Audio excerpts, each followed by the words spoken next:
Hey guys, so in this video I'm just going to be talking about the 5 things that I wish I knew before I started cubing. So let's just get right into it. The first thing is that I wish I knew that the cubing community is very helpful. So some backstory behind this: when I first started cubing, I was about 13 years old. It was in summer of 2014. And what actually happened was I didn't really talk to any other cubers or make any posts online for about 4 or 5 months until after since when I started.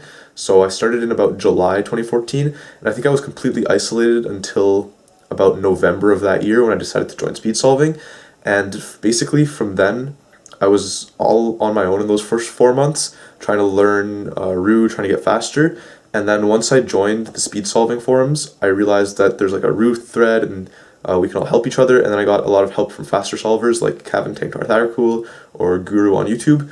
So the first thing that I think all of you should be doing is asking questions and asking for advice. There's a lot of resources everywhere, so just make sure to search for things when you need it. And if you can't find something and you've searched everywhere, so YouTube, Facebook, speed solving forums, Google, if you search everywhere, then you can go ask a question somewhere and someone will definitely help you out. So the second thing I wish I knew when I started cubing was that bad habits stick. So by this I mean that any bad habits in a solve, once you repeat it and keep doing it the same thing over and over, it's just going to ingrain itself in your memory, and then you'll always be doing that. For example, if you learn a bad algorithm and you keep using it, you're just going to keep using that same algorithm for that case, and you're never going to improve. Or if you're solving a pair really inefficiently, then it's not going to improve unless you force it or you make sure to learn the right way first. So this applies to a lot of things. For example, when I started, I wasn't color neutral. I only solved with blue first block, and it took me a lot of time to switch from blue to blue-green, from blue-green to blue-green, orange-red, and then from just that with white on bottom to yellow, and that was a big struggle. And also, my finger tricks were pretty bad. I didn't double flick. I did U moves with both fingers when I was doing LSC. Now I switched to M moves with right hand and U moves with left hand, which is better.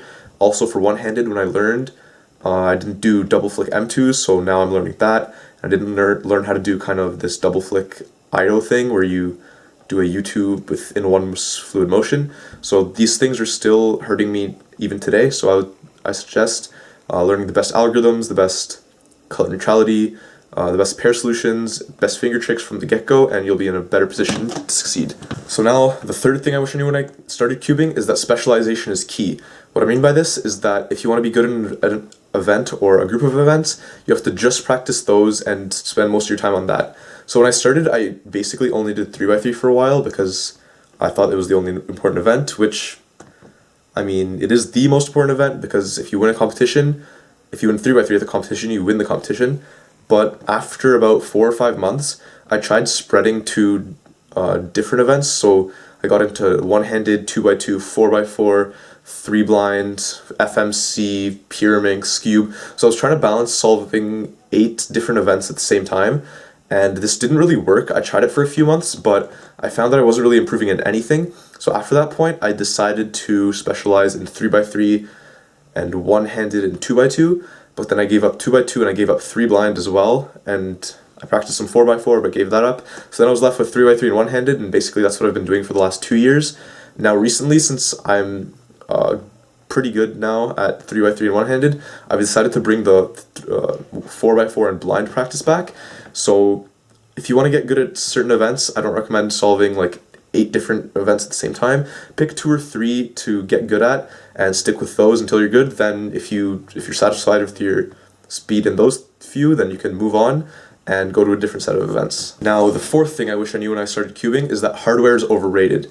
Now, there's a few different sides to this. The first is money. So you don't want to be spending a lot of money buying new cubes. I remember when I was just starting, I actually didn't buy that many new cubes. For my first year or so, I think I only bought 3 or 4. I had a Aolong, a Weilong, a Zhanchi.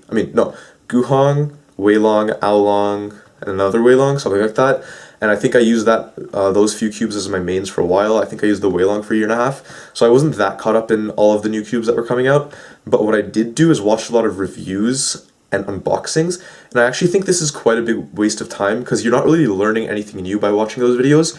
I think it's much more beneficial to be either practicing yourself or to be watching tip videos, how to get faster, things like that. And especially now since there's so many new cubes coming out, basically all you need to do is buy one good cube that you think sounds the greatest or looks the greatest on from a few reviews. Buy that. So either, I guess, the Volk 3, Volk Power, GTS 2M, or like the magnetics of the Volks, or like a GAN SM. Those are basically the four, and Yushao Pro, I guess. Those are basically the 5 cubes that most people use. Pick one of those, buy them. Can't really go wrong with any of them. I recommend the Volk Power M Cosmic if you can. But after that, just don't get too caught up with hardware. Just keep practicing and you'll improve. Now, the fifth and final thing that I wish I knew when I started cubing is that competing is hard. Especially for me, I've had a lot of problems with nervousness and underperforming at comps. So I think on my first competition, it wasn't that bad. I averaged 10 and I got like an 11 average, so that's pretty good. But then on my second competition, I think I was sub 8 and I got like a high 9, low 10 average. And then I was low 7 and I got more high 8s. So it just kind of kept getting worse. And then when I was sub 7, my best average was like a high 7. And then at Worlds, I finally got something sub 7, and I've been sub 7 since then, but I haven't got any more sub 7 averages, and I keep getting like mid 7, low 7, high 7 stuff. Same thing with one-handed. I average like 10.5. My best average is 11.7, 11.8, 11.8, something like that.